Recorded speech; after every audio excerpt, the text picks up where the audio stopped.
Thank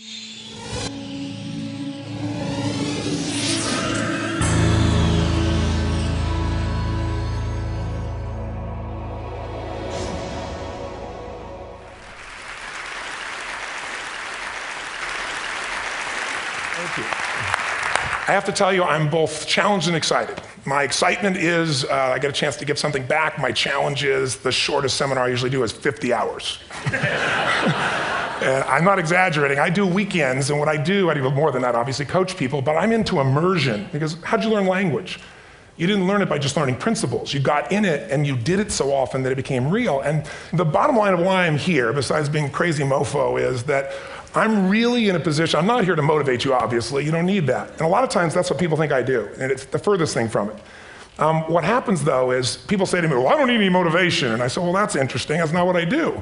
I'm the why guy. I don't know why you do what you do. What is your motive for action? What is it that drives you in your life today, not 10 years ago, or are you running the same pattern? Because I believe that the invisible force of internal drive activated is the most important thing in the world. I'm here because I believe emotion is the force of life. All of us here have great minds. You know, most of us here have great minds, right? I don't know if I'm in the category, but we all know how to think. And with our minds, we can rationalize anything. We can make anything happen. We can, I agree with what was described a few days ago about this idea that people work in their self-interest. But we all know that that's bullshit at times. You don't work in your self-interest all the time. Because when emotion comes into it, the wiring changes in the way it functions. And so it's wonderful for us to think intellectually about how the life of the world is, and especially those who are very smart. We can play this game in our head, but I really want to know what's driving you. And what I'd like to maybe invite you to do by the end of this talk is explore where you are today for two reasons. One, so that you can contribute more.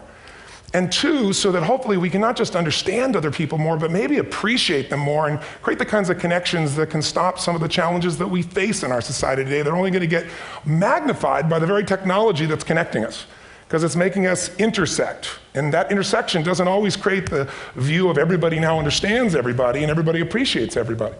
So I've had an obsession basically for 30 years.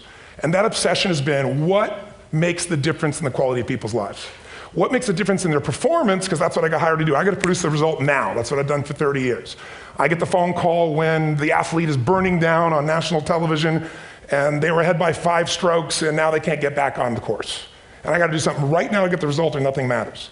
I get the phone call when the child is going to commit suicide, and I got to do something right now. And in 29 years, I'm very grateful to tell you I've never lost one in 29 years. It doesn't mean I won't someday, but I haven't done it. And the reason is an understanding of these human needs that I want to talk to you about. So when I get those calls about performance, that's one thing, like how do you make a change? But also, I'm looking to see what is it that's shaping that person's ability to contribute, to do something beyond themselves. So maybe the real question is, you know, I look at life and say there's 2 master lessons. One is there's the science of achievement, which almost everyone in this room has mastered to an amazing extent. That's how do you take the invisible and make it visible, right? How do you take what you dream about and make it happen, whether it be your business, your contribution to society, money, whatever it is for you, your body, your family. But the other lesson of life that is rarely mastered is the art of fulfillment. Because science is easy, right? We know the rules, you write the code, you follow those, and you get the result. Once you know the game, you just, you know, you up the ante, don't you? But when it comes to fulfillment, that's an art. And the reason is it's about appreciation and it's about contribution. You can only feel so much by yourself. So I've had an interesting laboratory to try to answer the question of the real question, which is what's the difference in somebody's life if you look at somebody like those people that you've given everything to, like all the resources they say they need. You gave them not a $100 computer, you gave them the best computer. You gave them love, you gave them joy, you were there to comfort them. And those people very often, and you know some of them I'm sure, end up the rest of their life with all this love, education, money, and background, spending their life going in and out of rehab. And then you meet people that have been through ultimate pain, psychologically, sexually, spiritually, emotionally abused, and not always, but often they become some of the people that contribute the most to society. So the question we got to ask ourselves really is, what is it? What is it that shapes us? And we live in a therapy culture. Most of us don't do that, but the culture is a therapy culture. And what I mean by that is the mindset that we are our past. And everybody in this room, you wouldn't be in this room if you bought that theory, but most of society thinks biography is destiny. The past equals the future. And of course it does if you live there. But what people in this room know, and what we have to remind ourselves though, because you can know something intellectually, you can know what to do and then not use it, not apply it. So really what we got to remind ourselves is decision is the ultimate power. That's what it really is. Now when you ask people, Have you failed to achieve something? How many have ever failed to achieve something significant in your life? Say aye. Thanks for the interaction on a high level there. But if you ask people, why didn't you achieve something? Somebody who's working for you, or a partner, or even yourself, and you failed to achieve a goal, what's the reason people say they failed to achieve? What do they tell you? Didn't know enough, didn't have the knowledge, didn't have the money, didn't have the time, didn't have the technology, I didn't have the right manager. Didn't have the Supreme Court.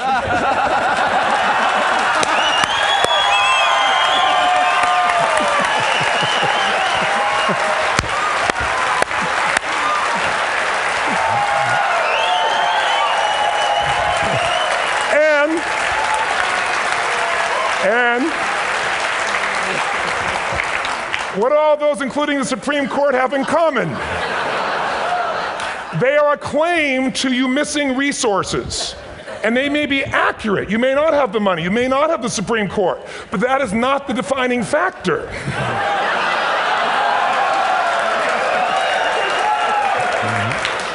And you correct me if I'm wrong. The defining factor is never resources, it's resourcefulness. And what I mean specifically, rather than just some phrase, is if you have emotion, human emotion, something that I experienced from you day before yesterday at a level that is as profound as I've ever experienced, and if you'd communicated with that emotion, I believe you would have beat his ass and won.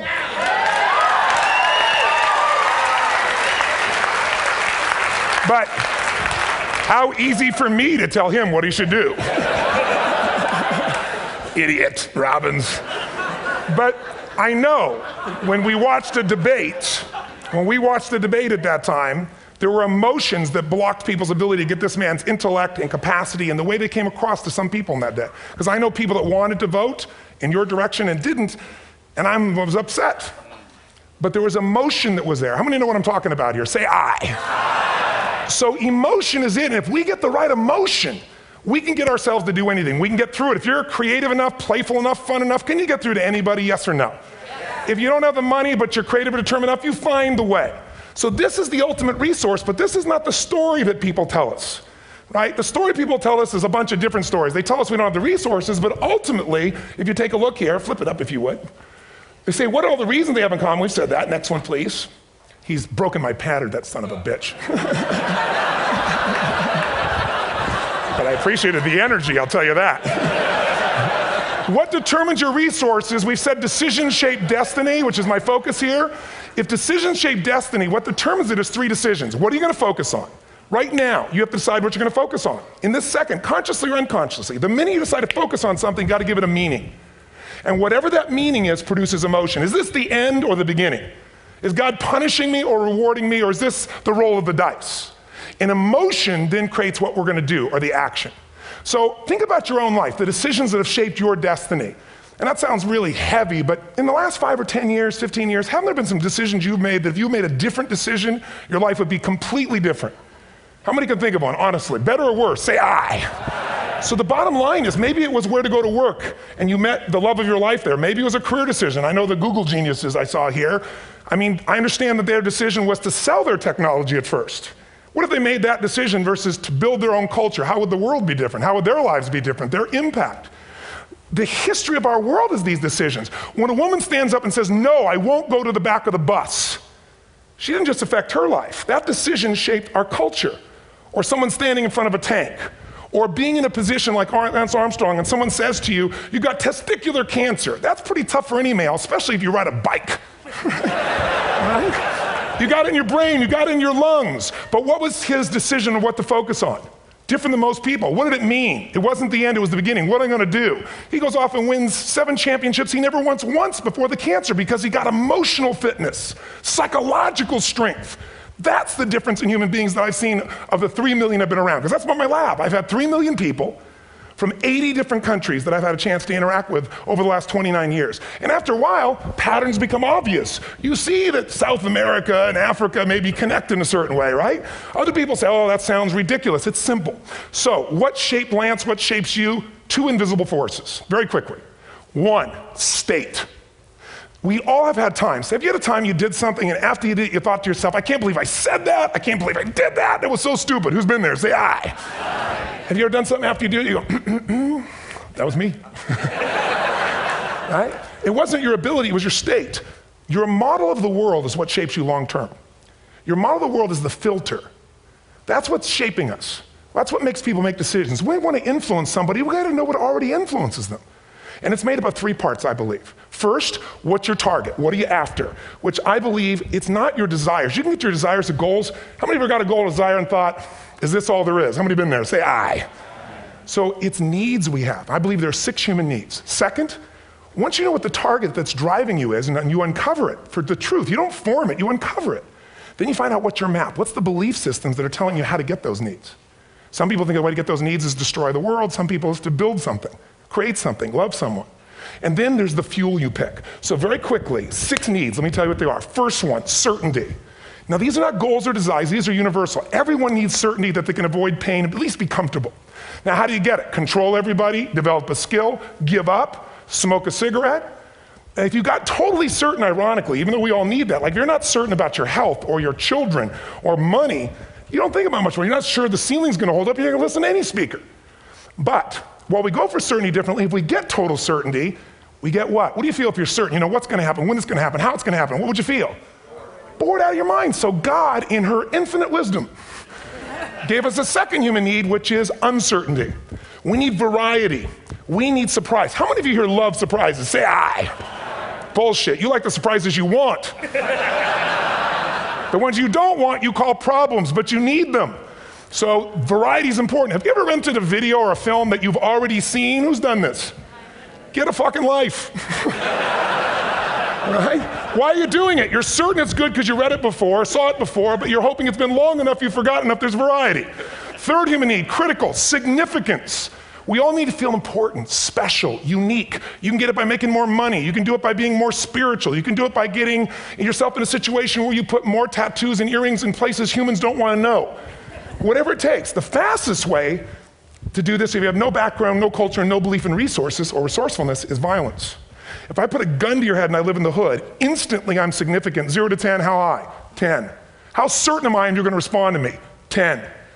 How much uncertainty? Who knows what's going to happen next? Kind of exciting, like climbing up into a cave and doing that stuff all the way down there. Total variety and uncertainty. And it's significant, isn't it? So you're willing to risk your life for it. So that's why violence has always been around and will be around unless we have a consciousness change as a species. Now you can get significance a million ways, but to be significant, you got to be unique and different. Here's what we really need. Connection and love, fourth need. We all want it. Most people settle for connection because love's too scary.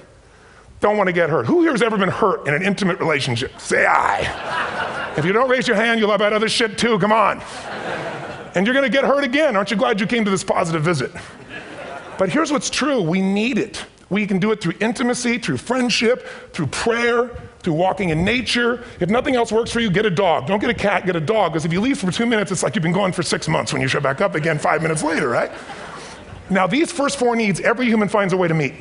Even if you lie to yourself, you need to have split personalities. But the last 2 needs, the first 4 needs are called the needs of the personality, is what I call it. The last 2 are the needs of the spirit. And this is where fulfillment comes. You won't get fulfillment from the first 4. You'll figure a way, smoke, drink, do whatever, meet the first 4. But the last 2, number 5, you must grow. We all know the answer here. If you don't grow, you what? If a relationship's not growing, if a business is not growing, if you're not growing, it doesn't matter how much money you have, how many friends you have, how many people love you, you feel like hell. And the reason we grow, I believe, is so we have something to give of value. Because the 6th need is to contribute beyond ourselves. Because we all know, corny as it sounds, the secret of living is giving. We all know life's not about me, it's about we. This culture knows that, this room knows that. And it's exciting. When you see Nicholas up here talking about his $100 computer, the most passionate, exciting thing is here's a genius, but he's got a calling now. You can feel the difference in him, and it's beautiful. And that calling can touch other people. In my own life, my life was touched because when I was 11 years old, Thanksgiving, no money, no food, and we're not gonna starve, but my father was totally messed up. My mom was letting him know how bad he messed up. And somebody came to the door and delivered food. My father made 3 decisions. I know what they were briefly. His focus was, this is charity. What does it mean? I'm worthless. What do I gotta do? Leave my family, which he did. The time, one of the most painful experiences of life. My 3 decisions gave me a different path. I said, focus on, there's food, what a concept. You know? Second, but this is what changed my life. This is what shaped me as a human being. Somebody's gift, I don't even know who it is. I thought, my father always said, no one gives a shit. And all of a sudden, somebody I don't know, they're not asking for it, this is giving our family food, looking out for us. It made me believe this. What does it mean? That strangers care. And what that made me decide is if strangers care about me and my family, I care about them. What am I gonna do? I'm gonna do something to make a difference. So when I was 17, I went out one day on Thanksgiving. It was my target for years, have enough money to feed 2 families. Most fun thing I ever did in my life, most moving. Then next year I did 4, and I didn't tell anybody what I was doing. Next year, 8. I wasn't doing it for brownie points, but after 8, I thought, shit, I could use some help. So sure enough, I went out, and what did I do? I got my friends involved, and I grew companies, and then I got 11 companies, and I built a foundation. Now, 18 years later, I'm proud to tell you, last year we fed 2 million people in 35 countries through our foundation, all during the holidays, Thanksgiving, Christmas, in all the different countries around the world. It's been fantastic. Thank you. So I don't tell you that to brag, I tell you because I'm proud of human beings because they get excited to contribute once they've had the chance to experience it, not talk about it. So finally, I'm about out of time, the target that shapes you, here's what's different about people. We have the same needs, but are you a certainty freak? Is that what you value most, or uncertainty? This man here couldn't be a certainty freak if he climbed through those caves. Are you driven by significance or love? We all need all 6, but whatever your lead system is tilts you in a different direction. And as you move in a direction, you have a destination or destiny. The second piece is the map. Think of that as the operating system tells you how to get there. And some people's map is, I'm gonna save lives even if I die for other people, and they're a fireman. Somebody else says, I'm gonna kill people to do it. They're trying to meet the same needs of significance, right? They want to honor God or honor their family, but they have a different map. And there are 7 different beliefs. I can't go through them because I'm done. The last piece is emotion. I say one of the parts of the map is like time. Some people's idea of a long time is 100 years. Somebody else says is 3 seconds, which is what I have. And the last one I've already mentioned that felt you. If you got a target and you got a map, and let's say, I can't use Google because I love maps, and they haven't made it good for Macs yet. So if you use MapQuest, how many have made this fatal mistake of using MapQuest at some time? You use this thing and you don't get there. Well, imagine if your beliefs guarantee you can never get to where you want to go. The last thing is emotion. Now here's what I'll tell you about emotion. There are 6,000 emotions that we all have words for in the English language, which is a linguistic representation, right? It changes by language. But if your dominant emotions, if I have more time, I have 20,000 people or 1,000, and I have them write down all the emotions that they experience in an average week. And I give them as long as they need. And on one side they write empowering emotions, the other is disempowering. Guess how many emotions people experience? Less than 12. And half of those make them feel like shit. So they got 5 or 6 good frickin' feelings, right? It's like they feel happy, happy, excited, oh shit, frustrated, overwhelmed, depressed. How many of you know somebody who no matter what happens finds a way to get pissed off? How many know somebody like this? Or no matter what happens, they find a way to be happy or excited. How many know somebody like this? Come on. When 911 happened, and I'll finish with this, I was in Hawaii. I was with 2,000 people from 45 countries. We were translating 4 languages simultaneously for a program that I was conducting for a week. The night before was called Emotional Mastery. I got up, had no plan for this, and I said, we had all this fireworks, I do crazy shit, fun stuff. And then at the end I stopped, and I had this plan I was gonna say, but I never do what I'm gonna say. And all of a sudden I said, when do people really start to live? When they face death.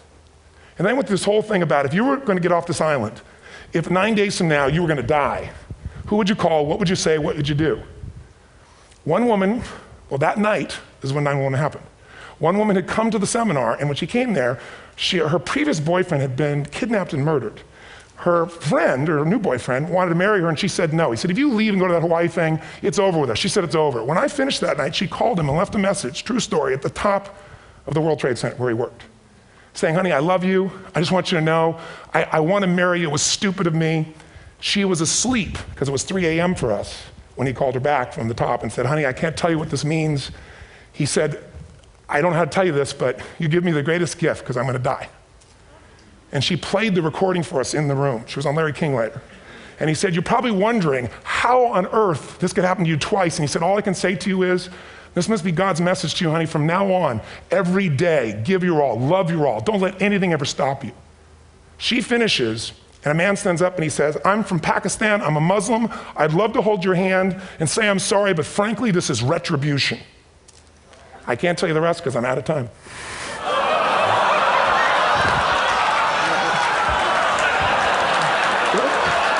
Are you sure? Finish the story. 10 seconds.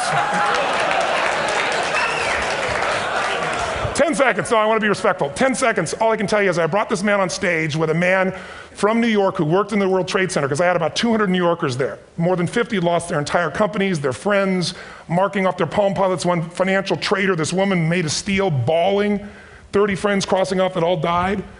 And what I did to people is said, what are we going to focus on? What does this mean, and what are we going to do?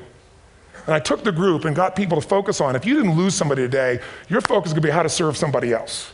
There are people, one woman got up and she was so angry and screaming and yelling. And she wasn't from New York, she's not an American, she doesn't know anybody here. I said, you always get angry? She said, yes. Guilty people got guilty, sad people got sad. And I took these two men and did what I call an indirect negotiation. Jewish man with family in the occupied territories from New York who would have died if he was at work that day. And this man who wanted to be a terrorist, and made it very clear. And the integration that happened is on a film, which I'll be happy to send you, so you can really see what actually happened instead of my verbalization of it. But the two of them not only came together and changed their beliefs and models of the world, but they've worked together to bring, for almost 4 years now, to various mosques and synagogues, the idea of how to create peace. And he wrote a book, which is called My Jihad, My Way of Peace. So transformation can happen. So my invitation to you is this. Explore your web, the web in here. The needs, the beliefs, the emotions that are controlling you, for two reasons. So there's more of you to give. Achieve too, we all want to do it, but I mean give, because that's what's going to fill you up. And secondly, so you can appreciate, not just understand, that's intellectual, that's mind, but appreciate what's driving other people. It's the only way our world's going to change. God bless you, thank you, I hope this will serve. Robbins.